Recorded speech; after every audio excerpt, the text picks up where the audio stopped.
Biden সরকার ছিল আমেরিকাতে, সমকামিতা, ট্রান্সজেন্ডার, এটা কেমন ভাবে সহযোগিতা করেছে, হাইলাইট করেছে, আপনি কল্পনা করতে পারবেন। আমেরিকাতে একদিন ঘুরতে গিয়েছে এক জায়গায়, গিয়ে দেখি সব তাদের পতাকা লাগানো, বাচ্চারা ছিল। আমি ভাইকে বললাম, ভাই বাচ্চাদের নিয়ে দিকে যায় না, ওদের ব্রেইনে এখন এগুলো ঢুকায়। আমরা ওই জায়গা ত্যাগ করে চলে আসছি। এ কথা বলার পেছনে কারণ দেখেন, ঠিক সরকার পরিবর্তন হয়েছে, ডোনাল্ড ট্রাম্প এসেছে, সব বাদ দিয়েছে, ট্রান্সজেন্ডার আইন পরিবর্তন করছে। কিসের আবার জেন্ডার, জেন্ডার চেঞ্জ কেমন করে? হয়তো পুরুষ থাকবে, নয়তো নারী থাকবে, সব বাতিল করে দিয়েছে, অর্থায়ন বাতিল করে দিয়েছে। অনেকে ট্রাম্প সরকারকে পাগল বলে, পাগল হলো তাহলে ঠিক আছে। ইসলাম 1450 বছর আগে বলেছে এদের প্রতি আল্লাহর অভিশাপ। আল্লাহ একটা জাতিকে ধ্বংস করে দিয়েছেন সমকামিতার কারণে। বন্ধুগণ আমার একটু বোঝেন, একটু চিন্তা করেন। এই জন্য হুদাল লিন্নাস, কোরআন গোটা বিশ্ববাসীর জন্য হেদায়েতের পথ। হুদাল লিন্নাসের একটা উদাহরণ দিলাম। এই যে ইলন মাস্ক, টেসলার আবিষ্কারক, টেসলা ইলেকট্রিক গাড়ি, টুইটারের বর্তমান মালিক, ফেসবুকের মতো একটা জনপ্রিয় গণমাধ্যম। পৃথিবীর যত বড় বড় মানুষ আছে, কেউ ফেসবুক না চালালেও টুইটার চালায়। এটা এত উপরের পর্যায়ের সোশ্যাল মিডিয়া। তিনি এটা কিনেছেন কেন জানেন? ওনার একটা ছেলে ছিল, ছেলেটা মেয়ে হয়ে গেছে, জেন্ডার চেঞ্জ করে। তিনি তার একটা বক্তব্যে বলেছেন, ভোগ ভাইরাস আমার বাচ্চাদের মেরে ফেলতেছে, ছেলেগুলো মেয়ে হয়ে যাচ্ছে, মেয়ে ছেলে হয়ে যাচ্ছে। আল্লাহ ছেলেকে ছেলে বানিয়ে সৃষ্টি করেছেন, মেয়েকে মেয়ের মতো যোগ্যতা দিয়েছেন। মেয়ে ছেলে হলে, ছেলে মেয়ে হয়ে গেলে সমাজ পরিবর্তন হয় না, আপনার আমার কার্যক্রমের পরিবর্তন হবে না, শরীরে আলাদা করে কোন শক্তি তৈরি হবে না। ভাই আমার ছেলেটা মেয়ে হয়ে গেল, অথবা মেয়েটা ছেলে হয়ে গেল,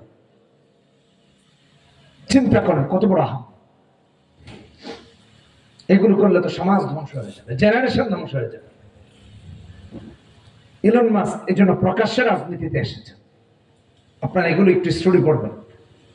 এসে ট্রাম্প সরকারকে সহযোগিতা করেছে যে এগুলো বন্ধ হোক। আচ্ছা, আমেরিকা বুঝলো এটা 2024 সালে, আর আল্লাহ তাআলা কোরআনে কারিমে 1450 বছর আগে আপনাকে আমাকে সতর্ক করছে। সুবহানাল্লাহ। এই জন্য হুদাল লিন-নাস, গোটা বিশ্ববাসীর জন্য কোরআন হলো হেদায়েতের পথ। হুদাল লিন-নাস আল্লাহ বলেছেন। আমার ভাইয়েরা, আমার বন্ধুরা, কোরআনে কারীম হলো আপনার আমার জন্য মুক্তির পাথেয়। কোরআন যারা পড়ে তার জিন্দেগিটা আলোকিত হয়ে যায়। কোরআন যারা পড়ে সে মুক্তি পেয়ে যায়। এই জন্য আমার আল্লাহ সূরা বানী ইসরাঈল 15 নম্বর পারা 2 নম্বর পৃষ্ঠা 9 নম্বর আয়াতে বলেন, ইন্না হাযাল কুরআন ইয়াহদি লিল্লাতী হিয়া আকওয়াম। কোরআন হলো জান্নাতে যাওয়ার সবচেয়ে সহজ রাস্তা। যারা কোরআন পড়ে, যারা কোরআন বুঝে, কোরআন মোতাবেক চলে, তারা সবচেয়ে সহজ পথ ধরে ধরে আল্লাহর জান্নাতে পৌঁছে যায়। মনে থাকবে? এখানে চলে আসে ভাই, এখানে চলে আসে। এটা খারাপ থাকলে তো আপনাদের কাছে একটা, খালি থাকলে একটা বাজে মেসেজ যায়। হুদাল লিন-নাস, গোটা বিশ্ববাসীর জন্য মুক্তির পথে হলো কোরআন কারীম। এটা কে নাযিল করেছেন? কে? আল্লাহ। মনে থাকবে তো ইনশাআল্লাহ। কোরআন হলো আলো, এই জন্য কোরআন আলো। দেখেন তো, এটা অন্ধকার ছিল না, লাইট লাগিয়ে আলো দেওয়া হয়েছে, নয়তো আমরা একজন আরেকজনকে দেখতে পারতাম না। কোরআনে কারীম হলো আলো। কোরআন আলো, আলো, আলো। আমার আল্লাহ রাব্বুল আলামিন প্রথম আয়াতে সূরা ইব্রাহিমে বলেন, কিতাবুন আনজালনাহু ইলাইকা লিতুখরিজান নাসা মিনাজ যুলুমাতি ইলান নূর। আল্লাহ এই কোরআন দিয়েছেন নবীজিকে দিয়ে, যাতে করে কোরআন দেখে দেখে মানুষগুলো অন্ধকার থেকে আলোর পথ পেয়ে যায়। আর দেখানোর জন্য পাঠিয়েছেন নবীজিকে। সুবহানাল্লাহ। রাসূলুল্লাহ সাল্লাল্লাহু আলাইহি ওয়াসাল্লামকে পাঠিয়েছেন। কোরআন অনুসরণীয় পথ আর কোরআনবিহীন পথ এক না। কোরআন আর সুন্নাহ হলো আলো। ধরেন আপনাদের এদিকে যেটুকু রাস্তা আসলাম, লাস্ট দেখলাম ভাঙা, একজনকে মোটরসাইকেল দেন আর আন্দার রাস্তায় বাড়াইয়া দেন, দেখবেন যে উষ্টা খেয়ে পড়ে দাঁতটা সব ভেঙে ফেলছে, কারণ আলো নাই, আলোবিহীন মোটরসাইকেল।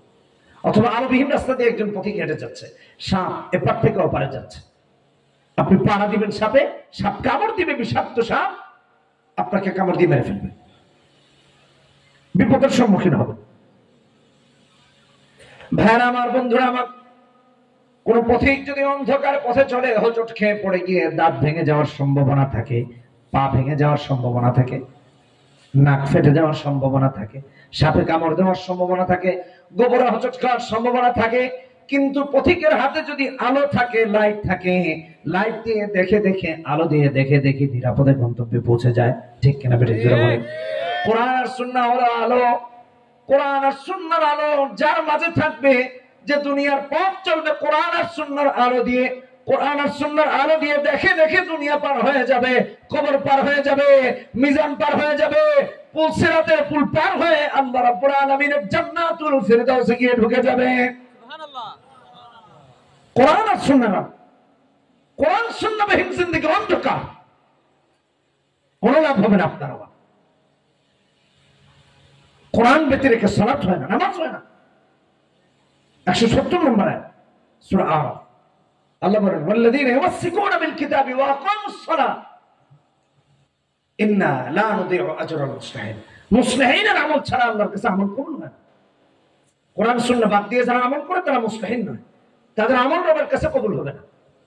ইন্না লা নুযিউ আজরাল মুসলিহিন, জবাব দিতে হবে আল্লাহর কাছে। এর জন্য মুসলিহিন হওয়া যায়। আর মুসলিহিন কোরআন ছাড়া হওয়া যায় না, সুন্নাহ হওয়া ছাড়া হয় না। আমি আপনাদেরকে একটা উদাহরণ দিই। এক মসজিদে নামাজে গেছি, ভালো করে বুঝেন, সালাতে গেছি, আল্লাহু আকবার বলে দাঁড়াবো, তার জায়গায় যে ছেলেটা নামাজে দাঁড়িয়েছে ইমামের অনুপস্থিতিতে, সে বলতেছে আল্লাহু আকবার, নামাজ হবে? আচ্ছা, এটুকু রেখে সামনে যাই।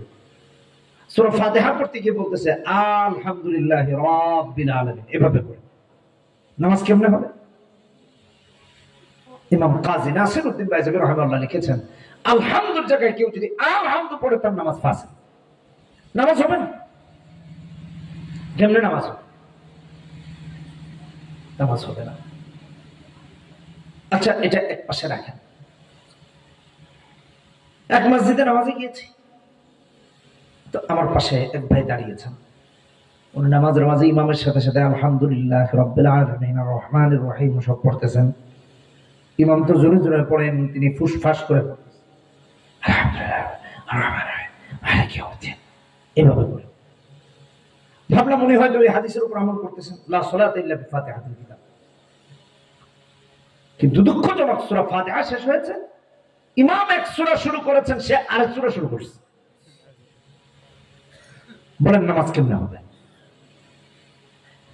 আমার ভাইয়েরা, এমন নামাজ যদি 60 বছর আদায় হয়, 70 বছর যদি আদায় হয়, 100 বছরও যদি আদায় হয়, এক রাকাত নামাজও রবের আরশে পৌঁছাবে না।